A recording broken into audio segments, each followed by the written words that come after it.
Well, greetings and good morning, Business 20 students. This is week number 8 in our 16-week class in business mathematics here at Norco College. And this week we're going to be looking at chapter 11 on compound interest and present value. This is a chapter for some reason that a lot of students struggle with, and a lot of it has to do with trying to figure out how many times a particular loan or investment compounds in the life of the loan, as well as what interest rate that it should be at when you are compounding it.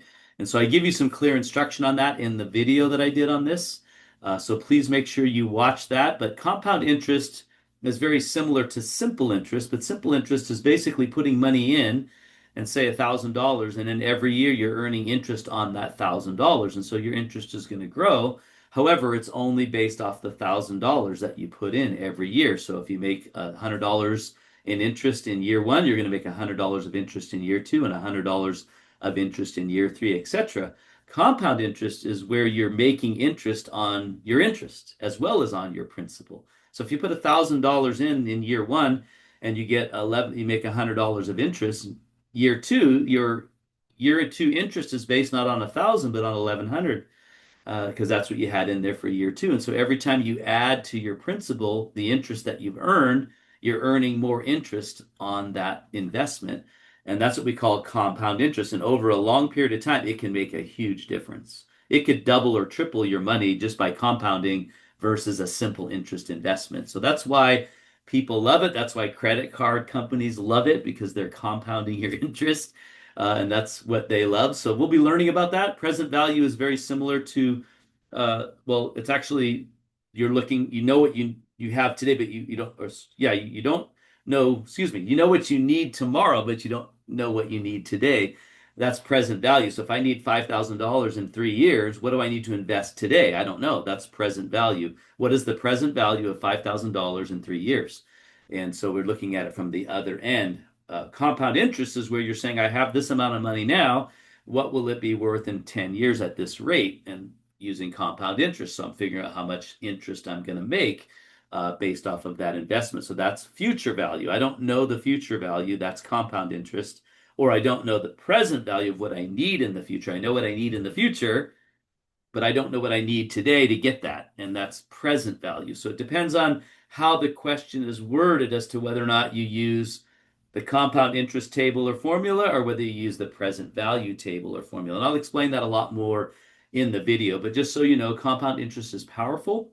And there's two ways of looking at it, its value, and that's through a future value or through a present value. So I'm going to go ahead and stop sharing this screen and show you the class in Canvas, as you know, and just go over some of the assignments that you're going to be working on. So we're in module number 2.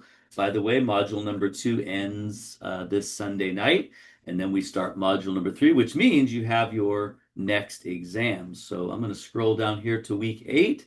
Once again, you have your read me first and help Sienna. This will put compound interest in context to business as well as to Sienna's business.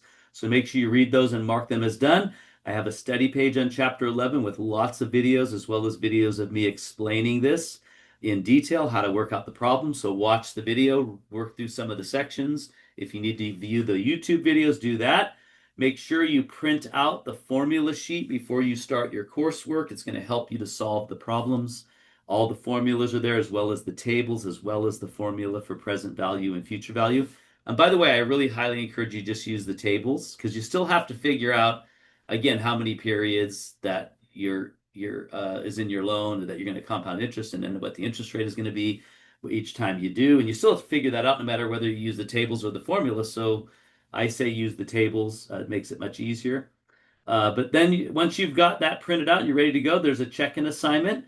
That's kind of like a quiz. It's going to have some drop-down menus that you'll fill out. And by the way, it's not published yet, so I need to edit something in it. I'll check that out when I'm done with the video. You have a quiz on chapter 11. So by the way, you have a quiz and an exam. And the reason I give you the quiz anyway is because I want you to use it as a learning tool. And a lot of the questions are fill-in questions. And if you fill them in right or wrong, I'll still give you all the answers. And then many of those may be found on the exam. So it'll help you to understand the concepts before you take the exam. So use the quiz for chapter 11 as a learning tool. Try and get it done early, and I'll give you feedback as soon as I can, usually within a day. You're going to be completing your case study from last week, which was the bride, the groom, and the tax man. As you're looking at Michael from Sienna's Health and Fitness, he was single, paid monthly. Now he's married with 4 dependents and paid monthly. And so, how does that affect his paycheck? How does that affect his taxes? And that's what you're answering for us. And then you have your first exam or your second exam, your midterm exam. It's going to be based on chapters 8 through 11. A lot of those are fill-in questions. A lot of those are compound interest and simple interest problems. Just keep that in mind as you prepare and give yourself plenty of time to do the exam. That brings us to the halfway point through the course. So we have 8 more weeks to go, and we'll be covering some very different topics. Chapters 12 and 14 next week, especially chapter 12, is very much like compound interest and simple interest. But then we move into mortgages, and it's completely different. Move into inventory and depreciation and financial statements, and all that's completely different.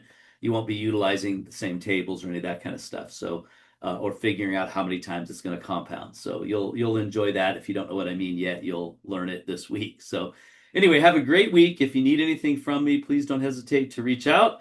You'll see me on video again next week. So until then, have a great one.